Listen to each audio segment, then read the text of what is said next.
في حاضرة الصحراء المغربية تحتضن ولاية العيون حدثا دبلوماسيا بارزا متمثلا في انعقاد أشغال اللجنة المشتركة الأولى بين المغرب وزامبيا.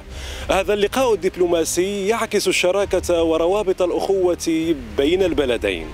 استقبلت مدينة العيون حاضرة الأقاليم الجنوبية وزير الخارجية الزامبي الذي حمل رسالة خطية من رئيس جمهورية زامبيا إلى صاحب الجلالة الملك محمد السادس نصره الله.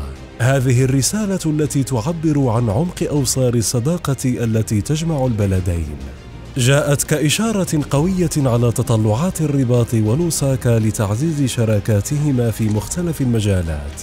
الاجتماع الذي انعقد بمقر ولاية جهة العيون الساقية الحمراء شكل منصة لتبادل الرؤى حول القضايا ذات الاهتمام المشترك وفتح آفاق جديدة للتعاون المثمر عبر توقيع مجموعة من الاتفاقيات التي ترسم معالم شراكة استراتيجية ترتكز على الاحترام المتبادل والرغبة المشتركة في بناء مستقبل واعد.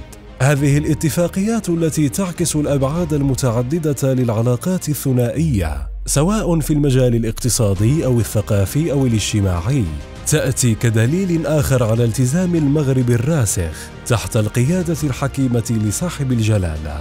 مدينة العيون التي أصبحت اليوم منصة دبلوماسية ذات إشعاع دولي تجسد رؤية المملكة بأن الأقاليم الجنوبية ليست فقط جزءاً أصيلاً من تراب الوطن، بل هي أيضاً وجهة مشرقة لقيم الانفتاح والتعاون البناء، تؤكد الدور المحوري للمغرب في تعزيز جسور الصداقة والأخوة مع الدول الإفريقية الشقيقة وترسيخ نموذج يحتذى في التعاون الإقليمي والدولي.